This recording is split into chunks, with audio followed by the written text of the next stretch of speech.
We had a name for it, which was very bad POV. And just feel like this is happening to you, a really visceral experience. Hi, I'm Weronika Tofilska, and we're going behind the scenes with Collider. The biggest two elements that we had to deal with was snow and blood. I have to say, not easy. And sometimes it was both at the same time. And in terms of the blood, especially the scene in the big sort of, we call it ceremony room at the end, after this big disaster happens, and then there was like this kind of second marriage happening. We dressed the set the night before, and I think the hope was that once we go in there, the blood's going to be at this point dry and it's all going to be great. Once the cast started stepping with this rehearsal, it was one of those like filmmaker moments, like from something like Singing in the Rain or something, you know, when all of a sudden I'm like listening to the rehearsal and I hear this like, eh.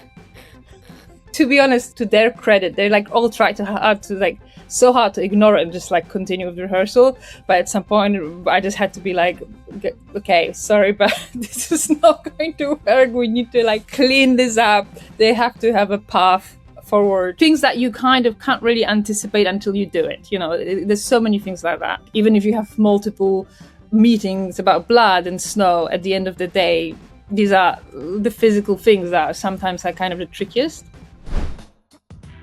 This is our main character. We just saw so many people dying in this episode. And so it had to feel like such a culmination still, and it had to feel like we're experiencing it, which is like a theme throughout the show. I really wanted us to be Rachel, you know, to really feel what she's feeling and be really in her head. You see, we did in the show a lot of Steadicam shots. We did a lot of shots when we were like really walking with her, when we were breathing with her. And I was just thinking with my DP, Krzysztof Trojner, what can we do to feel even closer with her?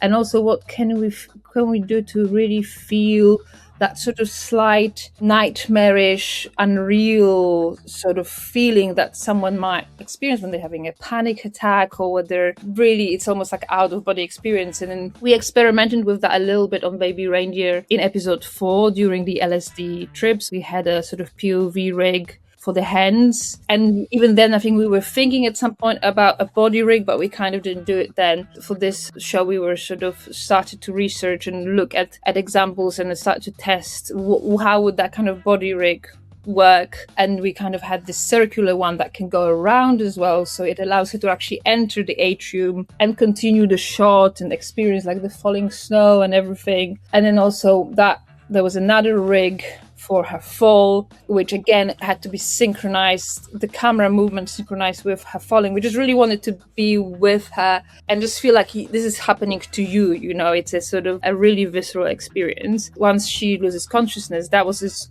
almost the opposite that we wanted. We wanted to all of a sudden be floating and see everything from this sort of, again, inhuman perspective. We spent quite a lot of time thinking about it because we knew that this has to be a very much like carefully designed sequence. It was an operatic moment for us. This is definitely a metaphysical moment. And I think it sort of really asks for something more than what we used before in the show, and kind of that sort of transcendental quality of the camera movement, like kind of just going above and feeling without going too cheesy or too effecty, you know, it's kind of a tricky balance sometimes. And we wanted to kind of really give this moment like an importance. This was something that was big conversation early on. How do we introduce it? How we kind of develop it, etc., etc. And we had a name for it, which was very bad POV. Basically, it's a point of view of death. Some force, you know, whatever you call it, that is kind of trying to get you, and when it does, it kind of ends really badly. We really wanted to have a sort of slowly end. The more we kind of progressed, the more it was like less human in a way. Because at the beginning of the show, again, it was a bit of a misdirection going on in terms of, is this a person following, right? Is this perhaps the witness? Is this perhaps the sorry man? And at the beginning, it was sort of more human in a way that it was kind of moving. And then the more we kind of develop it, the more we sort of like, it has to be faster, it has to be lower, it has to kind of go between spaces where perhaps a person wouldn't go. And there was like a lot of kind of development of that and a lot of testing of different equipment and kind of special lenses that are kind of very, very small, that can kind of go into like really close to the wall, and they kind of offset from the camera, or like they can kind of squeeze between objects, etc. And then there's also an effect called deconizer. This is a special thing that you put on the lens, which kind of makes the edges of the frame distorted, which kind of gives this kind of interesting optical effect, as if like it's, again, not exactly a human eye. You kind of increase the frame rate. It's reversible in some ways. So obviously you can decide to shoot something in slow motion on the day, and then you can do the opposite. So you can then bring it back to normal frame rate usually. But it's really hard to do it the other way around because you don't have enough information. You don't have enough frames. So it kind of has this like, I think in the 90s and 80s that you would do these kind of slow-mo when it's like post slow-mo. I think it was really important that the very moment of like the 0 hour when the bleeding starts is just about really zooming in into a specific moment and seeing things under a microscope, and in terms of time kind of stretching that moment into like a double or triple the moment that it is, because in real life when things happen, they happen really fast, but you can also subjectively start seeing them as if you were a bit like underwater. And I think that was that moment. But then actually when Rachel goes into the big room, we kind of go back to actually quite real sound and quite like, you know, normal rate and kind of normal pace, and just things are happening really fast again.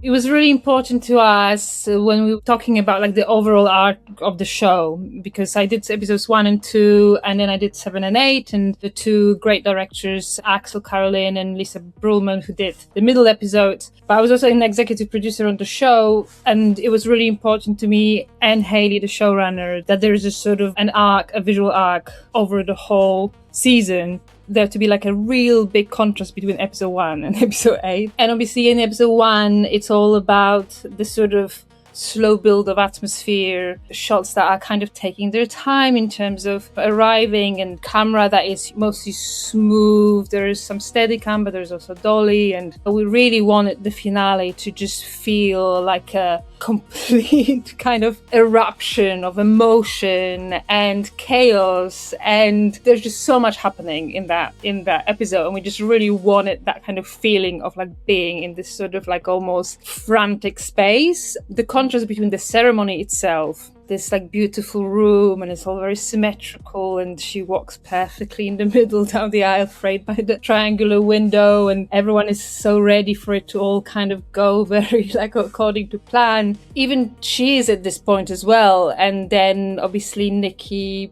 has this moment which is completely unexpected from her point of view, and I hope from audience's point of view as well, and it just really explodes everything. And that was the moment. In fact, there was a very specific moment when we shot the scene when they're exchanging vows, and then when Nikki hesitates before saying I do, when it actually goes between a sort of more static camera and handheld. So we kind of overlapped that coverage, and there is a version of like the scene that is continuing in the same style, and there's a version of the scene that is completely handheld. We sort of go in between those two in the same scene, and then when they walk out, that's when we start to be handheld.